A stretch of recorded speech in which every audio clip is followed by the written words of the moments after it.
Umani ng sari-saring reaksyon ang naranasang pagbaha ng mga motorista at residente sa Maharlika Highway na sakop ng Barangay San Isidro, San Fernando, Camarines Sur noong nakaraang Lunes, Hulyo 18. May nagsasabing matagal nang binabaha ang lugar dahil may kababaan ito. Ang iba naman sinisi sa umunoy quarrying sa nasabing bayan. Pero nilinaw ng lokal na pamahalaan, mabilis nang bumaba ang level ng tubig baha kumpara noon. Dati pag bumabaha sa poblasyon, it takes 3 days para humupa ang baha. But with the intervention na ginawa natin, marami na tayong mga ginawang pag-clearing ng mga waterways, may mga alternate exit doon sa Dayaw property, pumayag sila maglagay ng alternate exit doon. Nasimulan na rin gawin ang mga drainage project na magsisilbisa ng irrigation canal tuwing dry season. Pero hindi lang ito maipagpatuloy dahil sa pagkontra ng ilang residente.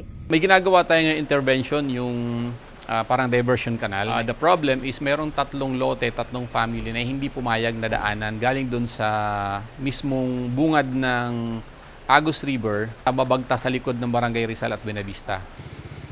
Samantala, nilinaw na rin ng LGU ang layunin ng Center Island sa kalsada ng San Fernando. Ilang insidente na kasi ang naitala rito. At nitong huli, isang truck ang tumagilid matapos masagi ang Center Island.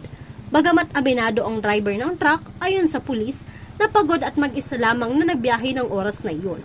Yung Center Island, ilang beses nang binangga ng mga tulog na driver. Ang purpose ng Center Island is para maiwasan ang aksidente, bumagal ang takbo ng sasakyan.